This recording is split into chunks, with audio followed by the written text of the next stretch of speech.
ప్రయాణికులకు తెలంగాణ ఆర్టీసీ ప్రత్యేక సర్వీసును ఏర్పాటు చేసింది. ప్రభుత్వం మహిళలకు కల్పించిన ఉచిత ప్రయాణంతో పెరిగిన రద్దీని దృష్టిలో ఉంచుకొని సర్వీసులను పెంచామని ఆర్టీసీ రీజనల్ మేనేజర్ వెంకన్న చెప్పారు. ఖమ్మం నుంచి మరిన్ని వివరాలు మా ప్రతినిధి భాస్కర్ అందిస్తారు. 13, 14, 15 తేదీలలో సంక్రాంతి పండుగ ఉన్న నేపథ్యంలోనూ ఒక్కసారిగా సంక్రాంతికి సంబంధించి ప్రయాణికులు రష్ ఎక్కువ ఉంటుందని చెప్పి ముందుగానే గ్రహించి ఆర్టీసీ సిబ్బంది మొత్తానికైతే మాత్రం ఏర్పాట్లు పూర్తి చేస్తున్నారు. అయితే దీనికి సంబంధించి మాట్లాడేందుకు మనతో పాటు ఖమ్మం రీజనల్ మేనేజర్ వెంకన్న గారు మనతో పాటు మనం మాట్లాడుతున్నాం. సార్, ఒకసారి చెప్పండి, ఈ సంక్రాంతి పండుగ సంబంధించి ఎలాంటి ఏర్పాట్లు చేస్తున్నారు, ప్రయాణికులను గమ్యం చేర్చే విధంగా ఎలాంటి ప్లాన్ చేస్తున్నారు?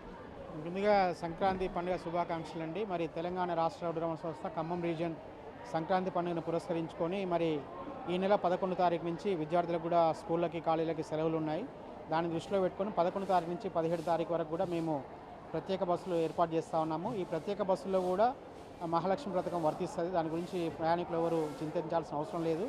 కాకపోతే మహాలక్ష్మి పథకం అమలు చేసిన తర్వాత వస్తున్న అతిపెద్ద పండుగ ఇది. సో దీనికి భారీ సంఖ్యలో ప్రయాణికులు ఉంటారని చెప్పి అంచనా వేస్తూ ఉన్నాం. మరి ఉమ్మడి ఖమ్మం జిల్లాలో దాదాపుగా 350 అదనపు ట్రిప్పులు ఈ సంక్రాంతి పండుగ కోసం మేము ప్లాన్ చేశాము. అలాగే ప్రతి బస్ స్టేషన్లో కూడా ప్రత్యేక టీంలు ఏర్పాటు చేస్తూ ఉన్నాం. అలాగే పోలీసు వారి సహకారంతో ప్రతి బస్ స్టేషన్లో పికెటింగ్ ఏర్పాటు చేస్తూ ఉన్నాం, ఎటువంటి ఇబ్బంది లేకుండా.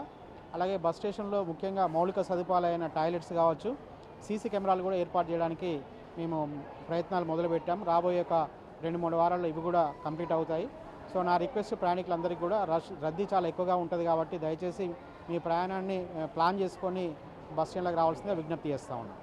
సో మొత్తానికి చూసుకోవచ్చు, పండగ రద్దీని దృష్టిలో పెట్టుకొని గత సంవత్సరం జరిగినటువంటి ఇబ్బందులను ఈ సంవత్సరం జరగకుండా ఉండే విధంగా, అదేవిధంగా కొత్తగా ఏర్పడినటువంటి కాంగ్రెస్ ప్రభుత్వ హయాంలోనే మహిళలకు ప్రవేశపెట్టిన ఉచిత బస్సు ప్రయాణానికి సంబంధించి అన్ని ఏర్పాట్లను పరిశీలిస్తుంటూ ముందుకు అడుగు వేస్తున్నారు ఆర్టీసీ సిబ్బంది. మొత్తానికైతే మాత్రం మరికొన్ని కొత్త బస్సులు కూడా వచ్చిన నేపథ్యంలోనే ఎక్కడా కూడా ఏ రూట్లో కూడా ప్రయాణికులు ఇబ్బంది పడకుండా వాళ్ళు గమ్యం చేర్చుకునే విధంగా నగర ప్రాంతాల నుంచి కావచ్చు, వివిధ అంటే ఖమ్మం ఉమ్మడి జిల్లాలో ఉన్నటువంటి మొత్తం కూడా ఉన్నటువంటి ఏ డిపోల నుంచి కూడా ఈ యొక్క ప్రజలను తమ గ్రామాలకు వాళ్ళు చేరవేసే విధంగా ప్రణాళిక రచిస్తున్నారు ఆర్టీసీ అధికారులు.